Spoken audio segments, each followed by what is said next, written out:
Subscribe करें हमारे YouTube channel साधना gold को और पाएं वीडियोस सबसे पहले। बेल आइकन दबाना ना भूलें। अच्छा, राम के असली पिता कौन है? आपको पता होगा, दशरथ जी। पर सच्चाई यह है, जब हम अयोध्या में पढ़ने गए राम कथा, तब हमारे गुरुजनों ने बड़ी अच्छी अच्छी बातें हमें बताई। उन्होंने कहा कि हमारे हिंदू धर्म में पिता का अंतिम संस्कार बड़ा बेटा करता है। यदि पिता मर जाए, चले जाएं, तो उनका अंतिम संस्कार बड़ा पुत्र करता है। पर दशरथ जी का अंतिम संस्कार राम भी तो कर सकते थे। चलो, नगर में नहीं जाना था तो सरयू के किनारे किनारे किनारे पहुंच जाते। नगर में प्रवेश वर्जित था तो कोई बात नहीं। उस समय तो राम अयोध्या से ज्यादा दूर भी नहीं थे, चित्रकूट में थे। चित्रकूट अयोध्या से बहुत दूर तो है नहीं। आ जाते और राम का अंतिम संस्कार कर लेते, दशरथ जी का अंतिम संस्कार कर लेते राघव। पर नहीं किया। क्यों? क्योंकि पिता का अंतिम संस्कार बड़ा बेटा करता है। और दशरथ जी के बड़े पुत्र कौन थे? आप कहेंगे राम। हाँ, राम तो थे, पर राम का श्री दशरथ जी ने दान कर दिया था। किसे दान दिया? लिखा है गोस्वामी जी ने, सर्वस दान दीन सब काहू राम को। अच्छा, दशरथ जी क्या कह रहे हैं? राम देत नहीं बने गोसाई। अर्थात दशरथ जी राम को क्या मानते हैं? सर्वस्व मानते हैं। और यहाँ लिखा है सर्वस दान दीन सब काहू। इसका तात्पर्य यह है कि दशरथ जी ने राम का ही दान कर दिया। अब प्रश्न ये खड़ा हुआ, दान क्यों किया? तो बात ये है कि एक बार दशरथ जी देवराज इंद्र के पास से युद्ध करके, जब युद्ध देवासुर संग्राम हुआ तो वहां दशरथ जी भी हिस्सा लेने गए। तो कहते हैं दशरथ जी का रथ टूट गया और दशरथ जी ऊपर से नीचे गिरे। तब जटायु ने श्री दशरथ जी की रक्षा की, उनको अपने पंखों पर लिटा लिया और बहुत धीरे से लाकर जमीन में लिटाया। जब दशरथ जी को होश आया तो दशरथ जी महाराज ने कहा, जटायु जी आपने हमारी रक्षा की, आप हमसे कोई एक वरदान मांग लीजिए। और दशरथ जी वरदान जो देते थे निभाते थे, प्राण जाए पर वचन न जाए। तब जटायु ने कहा कि प्रभु मेरे कोई संतान नहीं है। उस टाइम तो उन्होंने कुछ नहीं मांगा। जटायु ने कहा वक्त आएगा तो मांग लूंगा, अभी वरदान उधार था, कुछ नहीं मांगा।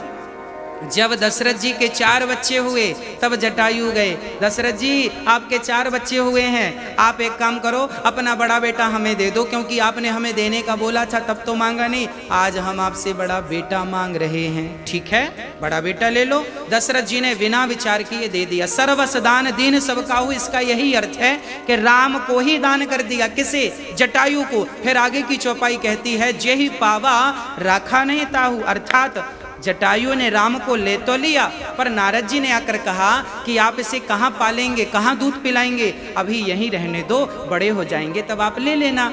ठीक है, दशरथ जी नारद जी की बात श्री जटायु जी ने स्वीकार कर ली। और जेहि बाबा, जिसने ले लिया वो रख ना सका, वापस कर दिया कि लो आप बड़ा हो जाएगा तब मैं ले लूंगा। इसलिए दशरथ जी कहते हैं कि चारों सुतम ही प्राण किनाई, पर राम देते, क्योंकि राम धरोहर है।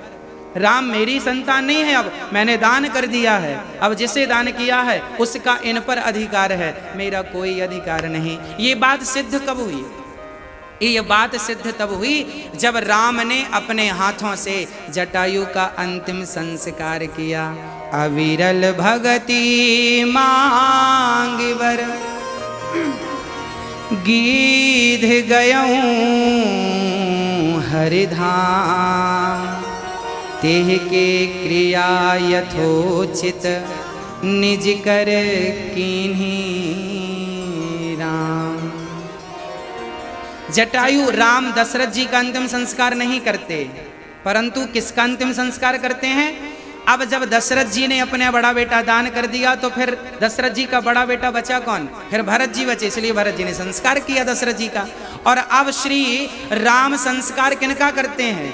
शायद पिता भूल गए हों देकर, शायद जटायु भूल गए हों लेकर, पर राम नहीं भूले। और राम ने अपने पिता का कर्तव्य पूरा, पुत्र का कर्तव्य पूरा किया और पिता कहकर बुलाया है श्री जटायु को। ये बात गुरुजनों से हमने सुनी है कि राम के हाथ से गया जी में दशरथ जी ने पिंड दान नहीं लिया। आपको पता है, सिया जी से लिया है, राम से नहीं लिया। क्यों नहीं लिया? क्योंकि दान की हुई वस्तु फिर अपनी नहीं होती।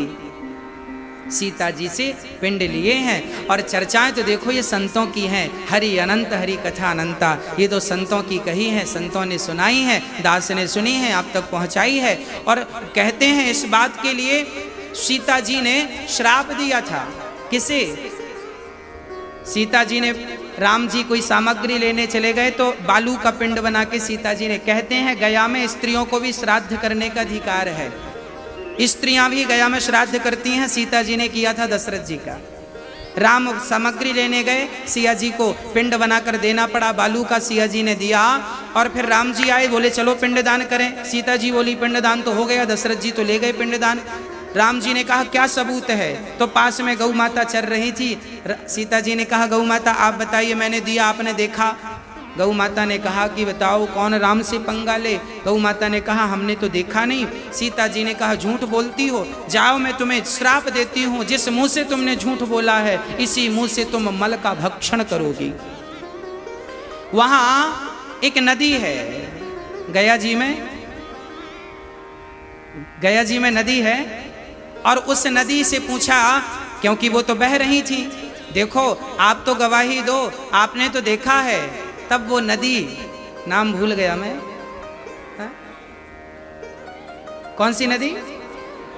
हाँ जी, उस नदी से पूछा श्री सीता जी ने कि आप गवाही दो, आपने तो देखा है। नदी ने भी कह दिया मैंने नहीं देखा, कौन राम से पंगा ले। तब सीता जी ने नदी को श्राप दिया, आज के बाद तुम यहां दिखोगी नहीं, किसी को नजर नहीं आओगी। इसलिए जब कोई पिंडदान श्राद्ध इत्यादि करता है तो गड्ढा खोद के पानी निकालता है, ऊपर पानी नहीं है नीचे पानी है, दिखोगी नहीं मतलब दिखोगी नीचे, ऊपर नहीं। अब गवाही कौन दे? तब गवाही दिया दूरबा ने, घास ने। कहा हाँ राम मैंने देखा है, दशरथ जी ने पिंड लिया है। अब श्री सीता जी को संतुष्टि हुई, राम जी को संतुष्टि हुई। तब दूरबा को सिया जी ने वरदान दिया, ठीक है आज के बाद तुम्हें पानी मिले ना मिले, पर्वत में रहोगी तो भी हरी भरी रहोगी। कहते हैं दूरबा ऐसी है, उसे उखाड़ के रख दो, सूख जाए, फिर से लगाओ, फिर हरी हो जाती है। हाँ, ये सिया जी का, माता जी का वरदान है। तो ये बातें कहीं ना कहीं से सिद्ध होती हैं कि राम जी ने जटायु को अपना पिता मान लिया। देखिए राम तो सबके पिता है, त्वमेव माता च पिता त्वमेव, पर ये भक्त वत्सलता है, भगवान की करुणा है भक्तों पर कि वो किसी के बेटा बन जाते हैं, ग्वाल वालों के तो सखा बन गए और वो कबड्डी भगवान के संग खेल रहे हैं। ये भगवान की भगवत्ता है, ये कोई आश्चर्यजनक घटनाएं या बातें नहीं है। इन्हें श्रद्धा से समझा जाए और श्रद्धा के सांचे में ढाल के कहा जाए और सुना जाए तो बहुत अच्छी बातें हैं।